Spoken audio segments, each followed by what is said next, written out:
अल्लाह ताला ने हुक्म दिया नबी सल्लल्लाहु अलैहि वसल्लम को कि हिजरत करो। आपने मदीना की तरफ मक्के को छोड़ के हिजरत की। तो जिस रात हिजरत की मक्के से मदीने की तरफ, तो मोहम्मद सल्लल्लाहु अलैहि वसल्लम ने अबू बकर सिद्दीक रज़ियल्लाहु अन्हु के घर के दरवाजे पर जाके आहिस्ता से आवाज दी, अबू बकर। अंदर से आवाज आई, लब्बैक या रसूलुल्लाह। नबी अलैहि सलाम बड़े हैरान हुए। फरमाया, अबू बकर आप जाग रहे हैं, खड़े हैं, तैयार हैं दरवाजे के पीछे ही, आपको कैसे पता कि हमने जाना था? फरमाया, या रसूलल्लाह आपने पिछले महीने कहा नहीं था तैयार रहना, किसी भी वक्त जाना होगा। जिस दिन से आपने कहा उस दिन से तो अबू बकर रात को सोया ही नहीं, सारी रात दरवाजे पे खड़ा रहता है कि कब मेरे मोहम्मद अलैहिस्सलाम की आवाज आ जाएगी। अब चल पड़े अल्लाह के रसूल और सैयदना अबू बकर सिद्दीक। अभी 2-4 घंटे हुए होंगे। अबू जहल, उतबा, वलीद, उमैया, अब्दुल्ला बिन जिदान, अबू लहब, उतबा और उसके बेटे,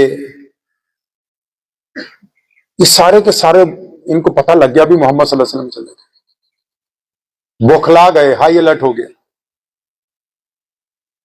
मक्के की नाकाबंदी कर दी गई, ढूंढो। अब सैयद मोहम्मद सल्लल्लाहु अलैहि वसल्लम को सैयदना अबू बकर सिद्दीक रज़ियल्लाहु अन्हु एक गार में ले गए। अब ये ढूंढ रहे हैं। सुबह हो गई, तलाश करते रहे, आप सल्लल्लाहु अलैहि वसल्लम का पता नहीं।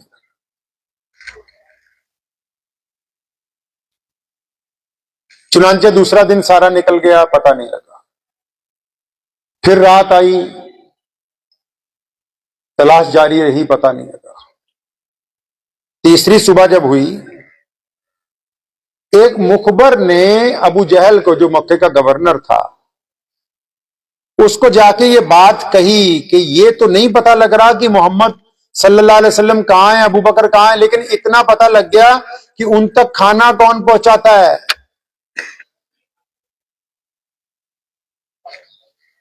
तो अबू जहल ने पूछा, भाई कौन पहुंचाता है खाना? यानी अबू बकर की जो बेटी है ना, अस्मा बिनते अबू बकर, नौजवान लड़की है, वो रात के किसी पहर घर से निकलती है खाना लेके नबी अलैहिस्सलाम के लिए, उसको पता है। तो चुनांचे अबू जहल ने अपने सिपाहियों के साथ सैयदना अबू बकर सिद्दीक के घर पे धावा बोल दिया। दरवाजा खटखटाया तो अस्मा बिनते अबू बकर रज़ियल्लाहु अन्हा ने इत्तेफाक से दरवाजा खोला। बड़ी शिद्दत से उनको मारा अबू जहल ने, कान फट गया, जिस्म लहूलुहान हो गया। किसी ने अबू जहल को कान में कहा कि ये अबू बकर की बेटी है, बहुत बड़ा खानदान है, खुदा ना खास्ता अगर ये शहीद हो गई तो तेरे लिए बड़ा मसला खड़ा हो जाएगा। लेकिन अबू जहल ने बाज नहीं आया। उसने कहा सैयदना अस्मा बिनते अबू बकर कि बता कहां है मोहम्मद सल्लल्लाहु अलैहि वसल्लम। सुनो, अस्मा रज़ियल्लाहु तआला अन्हा फरमाती कि मेरे दिल ने कहा कि अस्मा, तुम्हारे प्यारे नबी अलैहि सलाम ने तो कहा था बेटा इस्लाम में झूठ बोलना हराम, झूठ बोलना। अस्मा तुझे तो पता है कि रसूलुल्लाह कहां है, तुम्हारे अब्बा कहां हैं उनके साथ, तुझे तो पता है। लेकिन अगर तुम बता दोगी तो ये नऊज़ुबिल्लाह रसूलुल्लाह सल्लल्लाहु अलैहि वसल्लम को नुकसान पहुंचाएगा।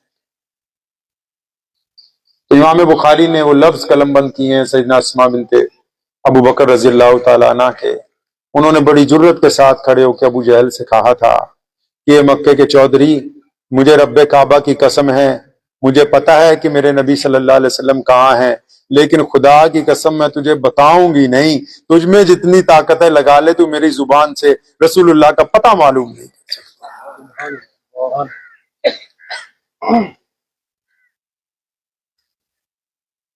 उधर मोहम्मद सल्लल्लाहु अलैहि वसल्लम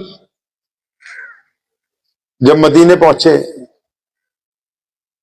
ये बातें मैं वही बता रहा हूं जो आपको नईम भाई ने बताई, लेकिन मैं नबी अलैहिस्सलाम के हवाले से आपको वहां ले जाना चाहता हूं। उधर मोहम्मद सल्लल्लाहु अलैहि वसल्लम जब मदीने पहुंचे तो किसी ने कहा या रसूलल्लाह पहले घर बनाए, किसी ने कहा पहले मस्जिद बनाए, किसी ने कोई मशवरा दिया, किसी ने कोई मशवरा दिया। इमाम बुखारी ने लिखा है कि हमारे नबी अलैहिस्सलाम ने पूछा कि मदीने में अहले ईमान की मर्दमशुमारी क्या है। उन्होंने कहा कि मदीने में मर्दमशुमारी गैर मुस्लिम अकवाम के बराबर है। तो फरमाया ठीक है, तो जो लोकल जो पंचायत है उनको बुलाओ, हम उनके और हमारे दरमियान एक मुआहदा लिखेंगे जिसके तहत ये तय हो सकेगा कि हमारे क्या हकूक हैं और उनके क्या हकूक हैं। चुनांचे वो मुआहदा नामा लिखा गया। उसके बाद मस्जिद नबवी की जब तामीर की है नबी अलैहिस्सलाम, मस्जिद नबवी की तामीर में अभी बुनियादें उठ रही हैं, तो मोहम्मद सल्लल्लाहु अलैहि वसल्लम ने एक चबूतरा बनवाना शुरू कर दिया।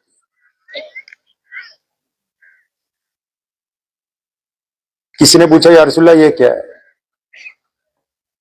फरमाया जो यतीम होंगे, मिस्कीन होंगे, मोहताज होंगे, बेघर होंगे, लूले लंगड़े होंगे, जो अंधे होंगे, जिनका जहन काम नहीं करता होगा, जो बेघर होंगे, जिनका साथ कोई नहीं देगा, दुनिया का पहला यतीम खाना, दुनिया का पहला मदरसा, दुनिया की पहली एनजीओ, दुनिया का पहला शेल्टर होम, मोहम्मद सल्लल्लाहु अलैहि वसल्लम ने फरमाया यहां वो लोग रहेंगे ना, हम पहले उनका ख्याल रखेंगे, उनको खाना खिलाएंगे, बाद में खुद का।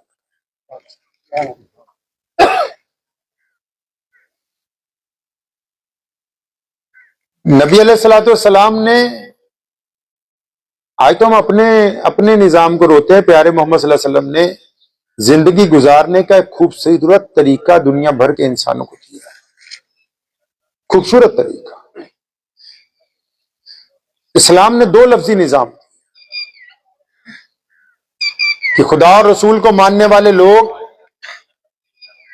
बराबरी की बात करें,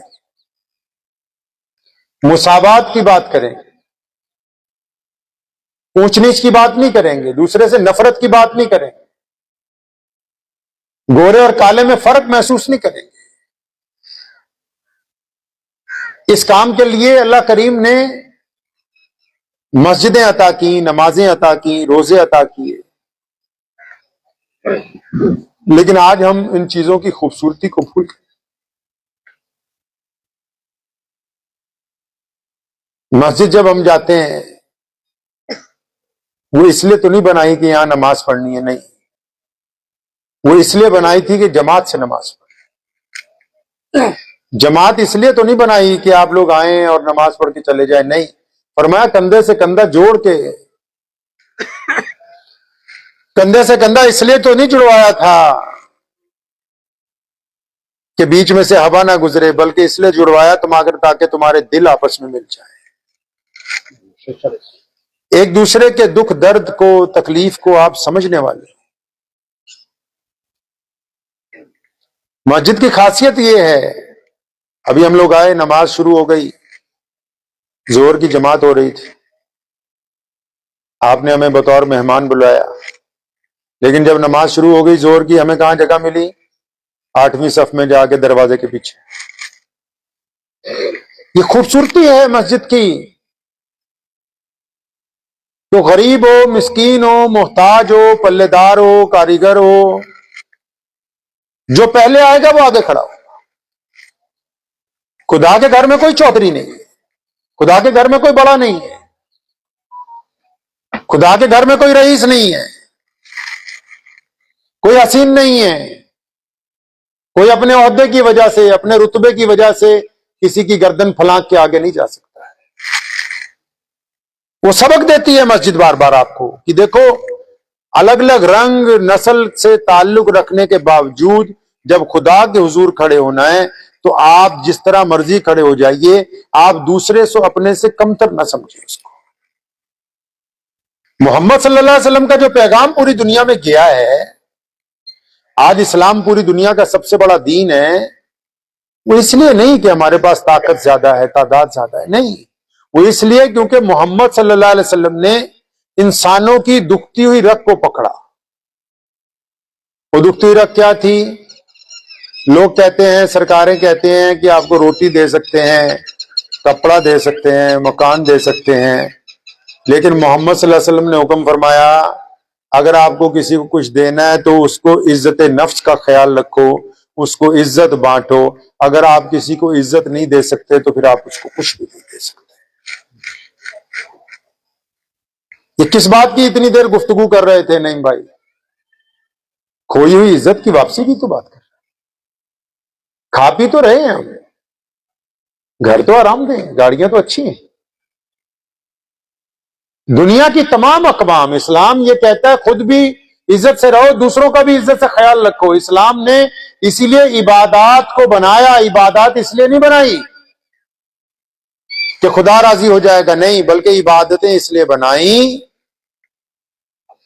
कि इबादतों के जरिए आदतें अच्छी हो जाए। इबादत से बेहतर तो कोई तरीका है ही नहीं आपको यूनाइट करने के लिए।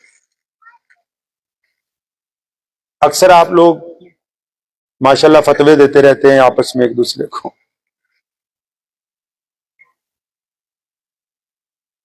एक बंदा नमाज पढ़ता है, सुनो नमाज क्या कहती है। आप नमाज पढ़ते हैं, रोजा रखते हैं, या कोई बंदा 5 वक्त नमाज पढ़ रहा है, नमाज भी पढ़ता है, मस्जिद से बाहर निकल के किसी की बेटी की तरफ गंदी निगाह भी डालता है,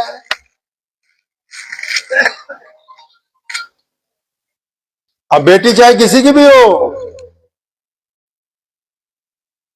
मोहम्मद सल्लल्लाहु अलैहि वसल्लम मस्जिद नबी में बैठे थे, हातिम ताई की बेटी आई, उसके सर पे दुपट्टा नहीं था, प्यारे मोहम्मद अलैहिस्सलाम ने अपनी रहमत वाली चादर उतार के भेजी, उनके सर के ऊपर रखी, उस शहजादी की, उसकी आंखों में आंसू आ गए। फरमाया या रसूलुल्लाह, मैं तो समझी थी कि आप रियासत के बादशाह हैं, आप तो दिलों के शहंशाह बन के तशरीफ लाए, जो दूसरों की बेटियों को इज्जत बांटने की बात कर रहे हैं। एक सहाबी ने कहा था कान में, या रसूलुल्लाह ये दुश्मन की बेटी है, आप अपनी चादर रहने दे, मैं अपनी चादर दूंगी। मोहम्मद सल्लल्लाहु अलैहि वसल्लम ने डांटा, फरमाया आज तो ये बात कह दी, आइंदा मत कहना, बेटी सिर्फ बेटी होती है, खा अपनी हो या फिर किसी और की हो। नमाज पढ़ के किसी की बेटी की तरफ गंदी निगाह डालना, नमाज पढ़ के ठगी मारना, नमाज पढ़ के चोरी करना, सारा कसूर दूसरों का ही थोड़ी है, हमने भी तो कुछ ना कुछ कर रखा है। अपनी शक्ल को अच्छी तरह मोबाइल के कैमरे में देखिए, और फिर अगर आपका कैमरा ये कहता है कि इस फोटो को देख के कोई हिंदू भाई, कोई सिख भाई, कोई दलित भाई ये कहेगा कि ये यार अब्दुर्रहमान ईमानदार है, यार ये मेरे साथ कभी बेईमानी नहीं की है, यार ये कभी शराब नहीं पीता, यार ये इसके पास जितना मर्जी पैसा रख दो पूरा वापस लौटाता है, अगर तो आपकी फोटो देख के आपका दिल ये गवाही देता है कि ये फोटो अच्छी है तो आप अच्छे मुसलमान हैं। अगर आपका दिल ही ये कहता है कि ये फोटो किसी ठग की है, किसी बलात्कारी की है, किसी चोर की है, किसी बेईमान की है, तो फिर इस फोटो को अच्छा बनाना आपकी जिम्मेदारी है। हम अपने कुव्वत अमल से आगे बढ़ेंगे। जिन लोगों की जरूरत है हमें, इसमें भी मुस्लिम संगठन पंजाब में, हमें नाम नेहाद लोगों की जरूरत नहीं है। हम वो लोग नहीं है जो एक दूसरे को हार पहना के खुश हो जाएं। हम कौम के मुस्तकबिल की बात कर रहे हैं। हमने हर दौर में मोहम्मद सल्लल्लाहु अलैहि वसल्लम के हुक्म के मुताबिक कायम किया है। सन 1936 में मेरे दादा रईसुल अहरार मौलाना हबीबुर रहमान लुधियानवी रहमतुल्लाह अलैह, अंग्रेज ने पेशावर तक रेलवे स्टेशनों पर घड़े रखवा दिए। उन घड़ों के ऊपर लिखवाया हिंदू पानी, एक घड़े पे लिखवाया मुसलमान पानी। हर एक स्टेशन पे जब ट्रेन आती थी तो 2 आदमी अलग अलग जगह आवाज लगाते थे कि हिंदू पानी पियो, मुसलमान पानी पियो। तो मौलाना हबीबुर रहमान लुधियानवी ने, गूगल पे देख लीजिएगा, तो मौलाना हबीबुर रहमान लुधियानवी ने लुधियाना के घास मंडी चौक में सारे हिंदू सिख दोस्तों को बुलाया और कहा यार अगर तो एक ही पानी पीना है तब देश आजाद होगा। मटके तोड़ दिए, जाके सजा हो गई, कोई बात नहीं। हमको हर जगह अपनी जिम्मेदारी अदा करनी है, हर जगह, कारोबार में भी, मस्जिद में भी, देश में भी, सियासत में भी। आप अपनी जिम्मेदारियों से भाग रहे हैं। ये जिस इलाके में मैं बैठा हूं शहीद आजम सरदार भगत सिंह का इलाका है, और एक दौर था जब लोग भगत को आतंक के नाम से अंग्रेज अखबारों में छपवाता था। उस दौर में मेरे दादा मौलाना हबीबुर रहमान लुधियानवी ने उनके परिवार को, सरदार कुलतार सिंह को, सरदार किशन सिंह को, उनकी बहन को अपने घर में 3 महीने रखा, जब अंग्रेज इस बात के लिए जालिम था कि उनके किसी रिश्तेदार को कोई अपने साथ जोड़ नहीं सकता है। हमें माशरे के हर एक हिस्से में अपना किरदार अदा करना है। मैंने निजाम को कहा अभी यहां आके कि जलसे में गैर मुस्लिम दोस्तों को क्यों नहीं बुलाया, यदि ज्यादा कोई ताल्लुक बनाया ही नहीं। हम जिस मुल्क में रहते हैं, मोहम्मद रसूलुल्लाह सल्लल्लाहु अलैहि वसल्लम ने जो हमें फन दिया है, उसकी ताकत के जरिए पूरी कायनात में इस्लाम ने अपनी मोहब्बत की खुशबू बखेरी है। पर दुख की बात तो यह है ना कि अगर अब हम अपने में से किसी कायद को आगे भेजना चाहते हैं तो बाकी कायद जो हैं उसकी टांगे खींचने के लिए तैयार बैठे हैं। अपनी जिम्मेदारी अदा कीजिए। ये जो वाकयात मैंने नबी अलैहिस्सलाम के आपको सुनाए हैं, इनका मतलब यह है कि अगर आप अपनी प्राइवेट जिंदगी को अच्छा नहीं करेंगे तो आप किसी के लिए कुछ नहीं कर सकते। सबसे पहले अपनी नीयत को अच्छा करें। अगर तो नीयत दुरुस्त है तो खुदा की मदद है, अगर नीयत दुरुस्त नहीं तो खुदा की मदद है। अपनी नीयत को दुरुस्त कीजिए, अच्छा कीजिए उसको। यह सुन्नत है मोहम्मद सल्लल्लाहु अलैहि वसल्लम की कि जब भी आप सोचेंगे तो पॉजिटिव सोचेंगे। कैसे सोचेंगे जी? कैसे सोचेंगे? पॉजिटिव सोचेंगे। एक किस्सा आपको सुनाता हूं, फिर अपनी बात करूंगा। आप लोग कैसे सोचते हैं और हमारे नबी सल्लल्लाहु अलैहि वसल्लम कैसे सोचते हैं। मदीने में एक वक्त आया जिसको कहते हैं जंगे खंदक। जंगे खंदक कहते हैं खाई खोदी गई थी ताकि दुश्मन मदीने में ना आए। मक्के से दुश्मन आ रहा था, तो खाई खोदते खोदते रास्ते में एक इतनी पहाड़ी का टुकड़ा आ गया जो टूट नहीं रहा था। गर्मी के दिन थे, कहत पड़ा हुआ था, भूख प्यास। जिन सहाबा की वहां ड्यूटी थी, जिनसे टूट नहीं रहा था, उन्होंने मोहम्मद सल्लल्लाहु अलैहि वसल्लम को कहा, या रसूलल्लाह वो टूट नहीं रहा। अल्लाह के नबी अलैहि सलाम खुद मौके पे पहुंचे, हथौड़ा पकड़ के जोर से मारा, उसमें दरार पैदा हो गई स्लैब में। अल्लाह के नबी अलैहि सलाम ने क्या फरमाया? फरमाया अल्लाह ने फारस की चाबियां मुझे अता फरमाई। दूसरा हथौड़ा मारा तो उसके टुकड़े हो गए। फरमाया अल्लाह ने कैसरो किसरा की चाबियां मुझे अता फरमाई।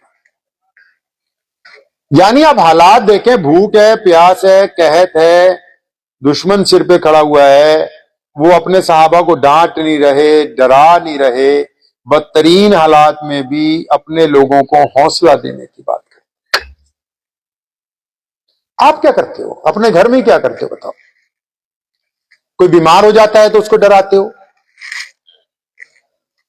किसी का कारोबार बैठ जाता है उसको डराते हो, कोई आपके लिए निकल के आगे आना चाहते हो उसको डराते हो, कोई दीन की खिदमत में लग जाता है उसको डराते हो। चाहे कोई गैर मुस्लिम ही पड़ोसी क्यों ना हो, दोस्त क्यों ना हो, उसका कोई नुकसान हो गया हो, उसको हौसला देने की बजाय उसको भी डराते, यार बहुत बुरा हुआ, बुरा हाल है अब तो। मोहम्मद साहब सल्लल्लाहु अलैहि वसल्लम ने ऐसी तालीम नहीं दी। अल्लाह के नबी ने फरमाया लोगों को खुशखबरियां बांटो, इनको हौसला दो, डराओ नहीं इनको। इनको डराने की बात ना कीजिए लोगों को आप। और ये जो लोगों में ऐनक उतार लिया कीजिए, लोगों में सिर्फ मुसलमान ही नहीं आते, सारे ही आते हैं। लोगों में सारे ही आते हैं। लोगों को डराएं नहीं। और जो लोग चाहते हैं कि आपको संगठित करके एक जगह ला के आपको इज्जत और वकार का रास्ता दिखाएं, इखलास के साथ। आपने कभी मस्जिद को ध्यान से देखा नहीं असल में। जब नमाज होती है ना, इमाम आगे खड़ा होता है, वो इसलिए खड़ा होता है आके ताकि सारे चौधरियों को, बदमाशों को, गुंडों को, पढ़े लिखों को, प्रोफेसरों को, डॉक्टरों को, इंजीनियरों को, मालदारों को, अमीरों को, गरीबों को ये सब बता दें कि भाई अगर तो अल्लाह के हुजूर बात करनी है, बड़ी अदालत में अपना मुकदमा रखना है, तो सबने पीछे चुप होकर खड़ा होना है, एक ही आदमी बात करेगा।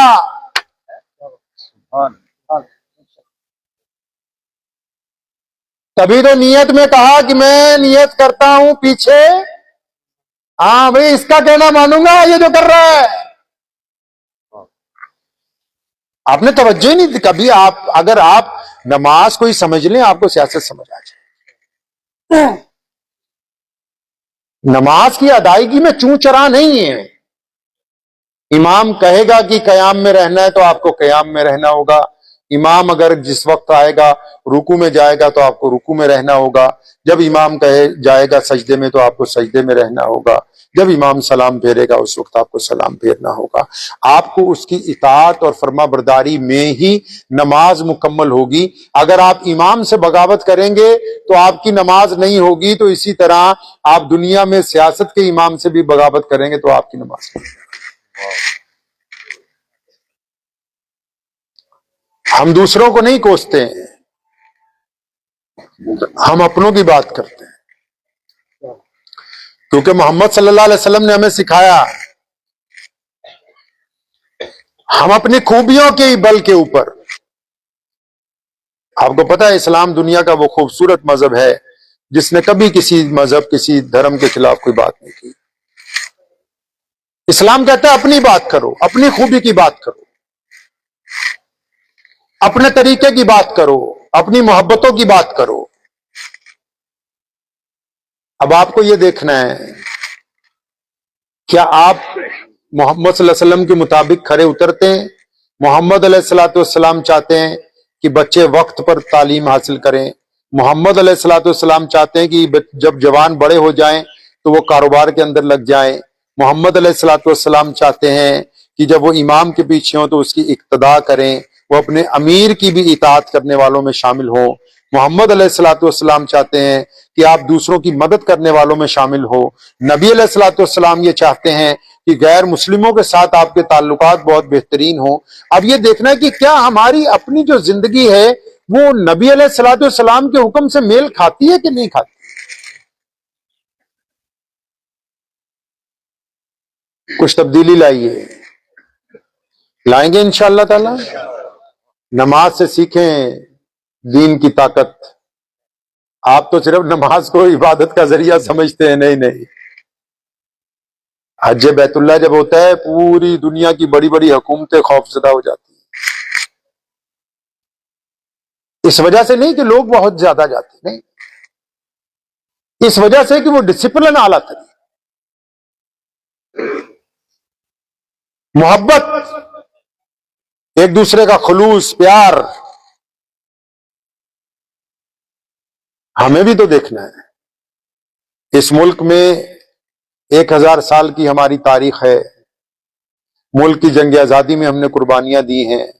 शायद ही किसी मजहब का कोई ऐसा लीडर होगा जिसके साथ मुसलमानों ने साथ ना दिया हो, चाहे वो सुभाष चंद्र बोस हो, चाहे पंजाब केसरी लाला लाजपत राय हो, चाहे शहीद आजम सरदार भगत सिंह हो। कोई ऐसा लीडर नहीं मिलेगा आपको कि जिसके दाएं या बाएं मुसलमानों ने अपने मुल्क के लिए कुर्बानियां ना दी। तो इसलिए एक बात बार बार कहता हूं मैं, कल परसों भी कही थी, कुछ लोगों को पता लगा नाराज हो गए।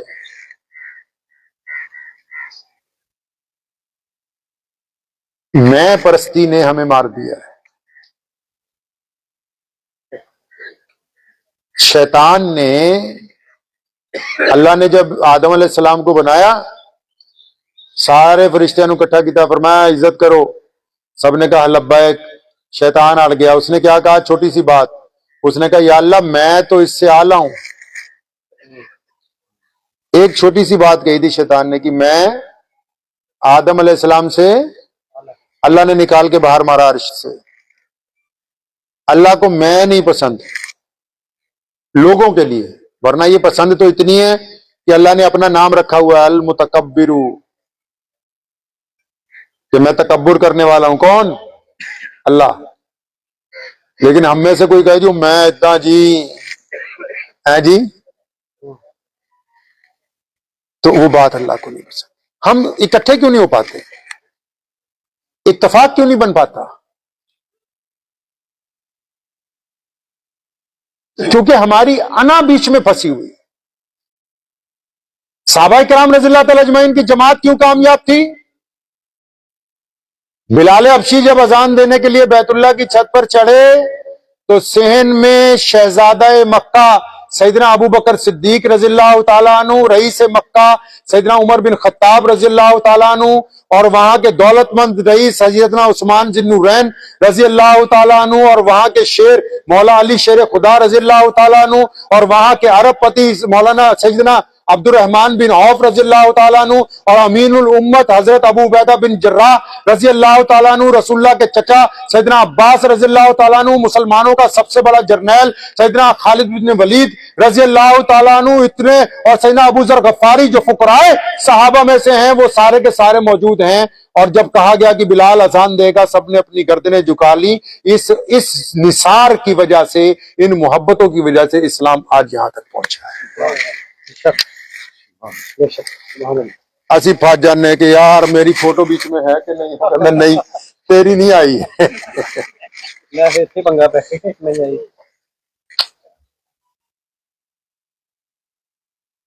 वो कहते हैं ना, एक शेर भी है उसके, मोहब्बत की नमाजों में इमामत एक को सौंपो है। मोहब्बत की नमाजों में इमामत एक को सौंपो, इधर तकने उधर तकने से नीयत टूट जाती है। काम कोई भी हो, अगर आप अपने आप को समर्पित करेंगे, निछावर करेंगे तो कामयाब रहेंगे। और अगर आप में आना फंसी हुई है जी मैं ही मैं, तो फिर आप आगे नहीं बढ़ेंगे। जुड़िए आपस में, लोगों को जोड़िए। जो गैर मुस्लिम दोस्त हैं, भाई हैं, जिनको इस्लाम के मुतालिक कोई गलत फहमी भी है, उसको अपनी जुबान से नहीं, अपने किरदार से दूर कीजिए। अपने किरदार से। और मुसलमान दूध पांदा थे जो पानी नहीं है, और अगर वो पानी पा रहा है तो वो मुसलमान नहीं है। तो मुसलमान गल्ले के ऊपर बैठा है तो 1 रुपए की बेईमानी नहीं करेगा। अपने किरदार को मजबूत करो। आज भी हम पंचायत में बैठ जाए ना, अगर 2-4 गैर मुस्लिम दोस्तों के साथ, और कोई मुसलमान झूठ बोले तो सामने वाला गैर मुस्लिम दोस्त क्या कहता है? तो यार शर्म नहीं आती, तू मुसलमान होकर झूठ बोली जाना है। इसका मतलब हमारे बुजुर्गों ने इतनी सच्चाई से इस देश में अपनी सामाजिक व्यवस्था को स्थापित किया है कि आज भी लोग मानते हैं कि मुसलमान झूठ नहीं बोलते। आज भी लोग मानते हैं कि मुसलमान शराब नहीं पीते। इसलिए दुनिया के रंगों में ना जाइए, अपने अंदर तब्दीली लाइए। ले आएंगे इंशाअल्लाह। तो दुआ कीजिए अल्लाह करीम हमारे भाई एडवोकेट मोहम्मद नईम साहब को इस्तकामत अता फरमाए, इनके साथियों को इस्तकामत अता फरमाए, और जो भी लोग साथ में जुड़ते चले जाएं उनमें इखलास हो, एक दूसरे को कहना मानने की और एक दूसरे का इताअत करने की, फर्मा बरदारी करने की उनके अंदर जज्बा हो। वाखिर दावाना अल्हम्दुलिल्लाह।